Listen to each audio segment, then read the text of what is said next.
Today's video is sponsored by the new Paperlike 2.0, which makes writing or drawing with any Apple Pencil on any iPad feel more like paper. Hey, it's Chris, and welcome to my thoughts on the iPad Pro Magic Keyboard after about 2 months. Now, to be honest, this isn't gonna be so much of a re-review, hitting all the same points, as it's gonna be just me bringing up some extra talking points and things that I've noticed since I released this original review. Now, here's a funny story I gotta share with you guys that happened just this morning, and it's related to this keyboard. So, I'm sitting there, I'm putting together my thoughts for an outline for this video, and I'm eating a granola bar. You guys already know where this is going? Granola bars have crumbs. They just crumble all over the place, and as soon as I opened up the wrapper, the crumbs started pouring out and right onto my Magic Keyboard. And luckily, I was able to swipe those crumbs off, and I don't think any got underneath. But that is one thing that I miss about the Smart Folio keyboard's design, is that the keys, actually, hold on, I got one right here. Yeah, I miss the keys being sealed with this fabric, even though it didn't make for a great typing experience, this particular accessory. I really like the typing on here, but it is susceptible and prone to crumbage. And actually, the first thing that went through my head when I saw those crumbs going down there in slow motion was, you guys remember Kenan and Kel? Where he's like, why? That's what was going through my head. But yeah, look, here I am about 2 months later, and I'm still using this keyboard. It's my go-to for my iPad Pro. I've never taken this off to try to use anything else. This is my preferred typing experience. Still, and I think that says a lot. It kind of speaks for itself. You really don't even need to listen to the rest of this review if you just want to know, is somebody gonna get this, love it, use it? Well, somebody like me is going to. I'm a business type of user. I do a lot of typing, and so things like email, things like messages throughout the day, things like just writing, opening up IA Writer or notes and getting to work. I love doing all of that with this keyboard. Like, look, here's a typical way that I'll use this keyboard. I'll open up notes, I'll have a note on each side, and right here I've got my video pipeline, some of the ideas that I'm looking at, making a video about. And then over here, I've got the actual outline for this video that you're watching right here. It's like video inception. Let's type something. I'll show you what I mean.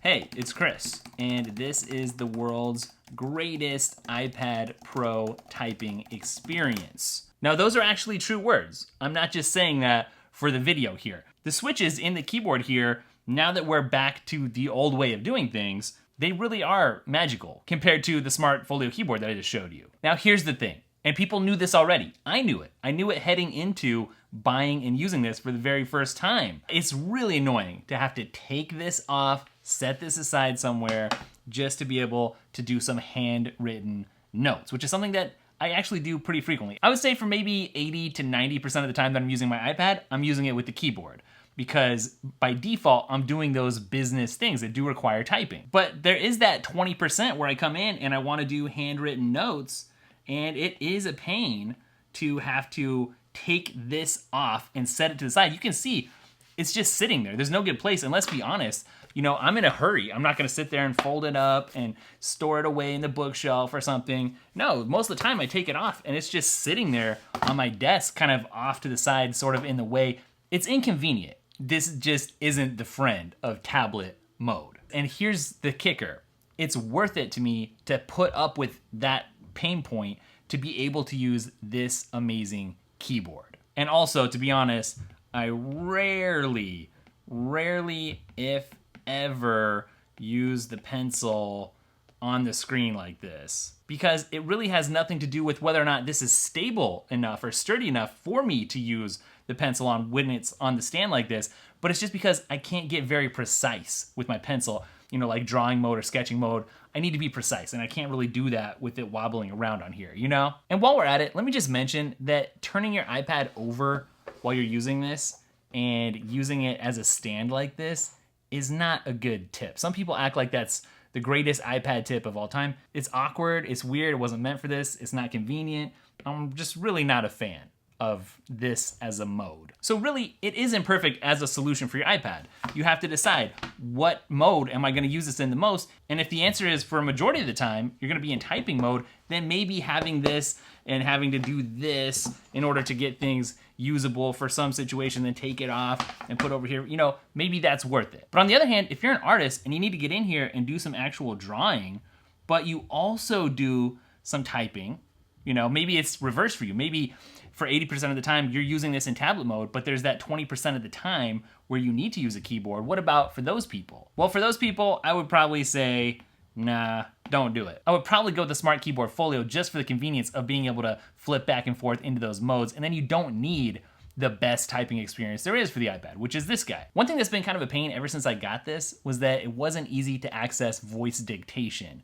So you know that little microphone button on your soft keyboard, and you can talk and it will type for you on the screen?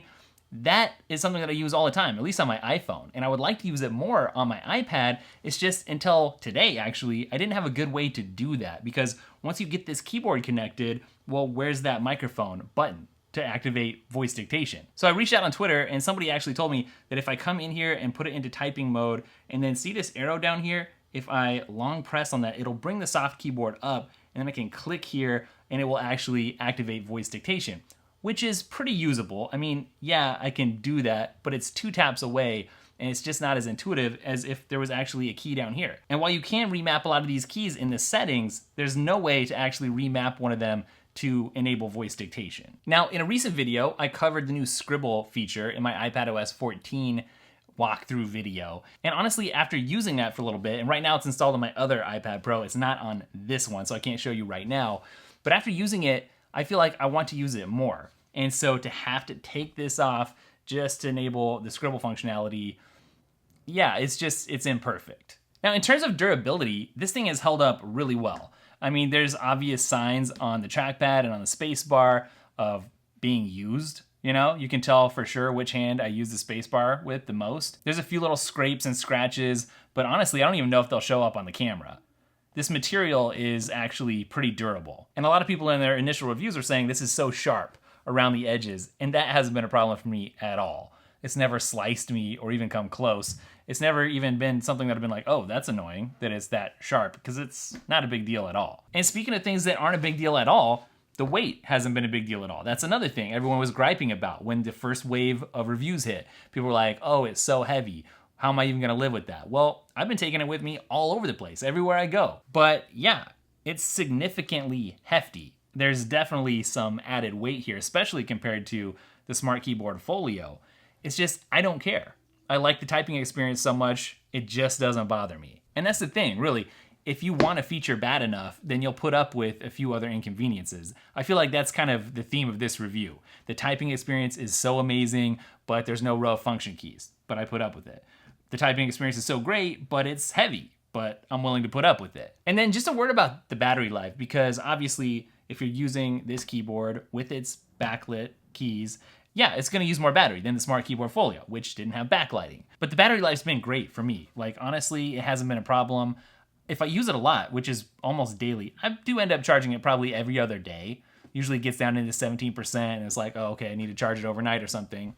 But I haven't experienced that crazy battery drain issue that some small amount of users were experiencing, where you're not even using it and you open it back up and it's almost dead. I haven't had that. And hey, look at this. I just opened up Twitter just to see what was going on, and shout out to Marcos Malaga for creating an Apple hype shortcut.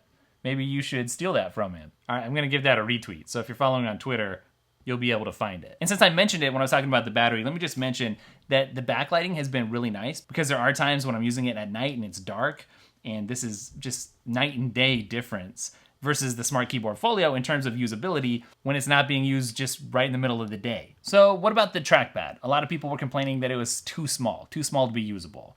And for me, that hasn't been the case at all. I think I mentioned in the first video that I turned the tracking speed up almost near the top and made it a little bit speedier. That made a huge difference in terms of how usable it's actually been. So I really have no complaints there. And even though I really do like the sound of the click, let me see if I can get up to the mic for you guys.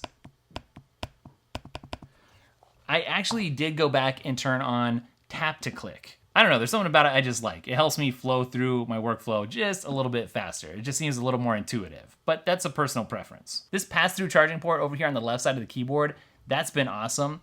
And obviously the best use for it is just to free up your other port over here, so you can actually use like an external hard drive or something like that. But I've actually liked it because it's opened up some flexibility, and this isn't a huge feature in terms of what side I can charge from. Because sometimes the outlet is way over here, and the cord doesn't really stretch all the way over here depending on where you are, like in a certain chair or something. And then you have to kind of move it over here and it's awkward. But now it's like whatever is more convenient to charge, you just have that extra space and option, which has been pretty convenient. One thing you might be wondering about is, after having lived with it for several weeks, what about the viewing angle? Is 130 degrees actually enough? And to be honest, after all the hype died down when people were talking about it, I just forgot about it and started using it. And I never had a reason to actually complain about this angle. And also, if you've been wondering if when it's extended to that 130 degrees, if your fingers are gonna hit up here when you're typing, well, the answer for me there has also been no. I've never hit my fingers there. I will say one of my favorite uses for this keyboard stand combo is to use it as a stand when I'm watching some content. So when we throw on Hulu or Netflix or YouTube, this is so adjustable that it's just really convenient. You know, because on the Smart Keyboard Folio, that only had those two angles, and really neither of them was perfect for much of anything. So just being able to adjust this however I want has been good, not only for when I'm working, but for when I'm relaxing and I want to actually watch something as well, or for gaming for that matter. But one thing you can't argue about with this is just how good it looks. I said before it was sort of like a floating sculpture on the desk, and it really does feel like that. There's a lot of thought put into this. It's unique, and you don't see any other products out there. You know, the Microsoft Surface line, they've been doing some interesting things from a hardware perspective, but you don't see anything else like this. And that design aspect is something that I really appreciate. I like to be around great design. It's one of the reasons I like Apple products in the first place. If you own an iPad or you're looking to get one soon, then check out today's sponsor, Paperlike, now in the second version, which is an accessory that makes it feel and sound more like you're using real paper when you're working with an Apple Pencil. One of my favorite things about the new Paperlike is that it's much clearer to watch movies or view content through it when you're not writing or drawing. Paperlike actually gives you more control with your Apple Pencil thanks to that paper-like resistance that it offers. And yes, it really makes a difference. Plus, it reduces glare and fingerprints, which who doesn't want that? Paperlike's great for anyone who wants to use apps like Apple Notes or Notability or Procreate or Affinity Photo, among many others. When you place an order, you're gonna get 2 Paperlike covers plus application accessories, along with free worldwide shipping and a 100% satisfaction guarantee. You can place a Paperlike 2.0 order using the link down in the description. All right, so I think that's gonna wrap it up for this video, this follow-up. If you have any questions, let me know down in the comments. I'll try to get those answered. As always, don't forget to check out applehype.com, and you can also catch up with me on the After Party. That's the podcast every Friday. You can subscribe using the link down below, and you should connect with me on Twitter and Instagram. It's Daily Tech, spelled Daily Tekk, in both of those places, and I'll catch you guys in the next video. Later.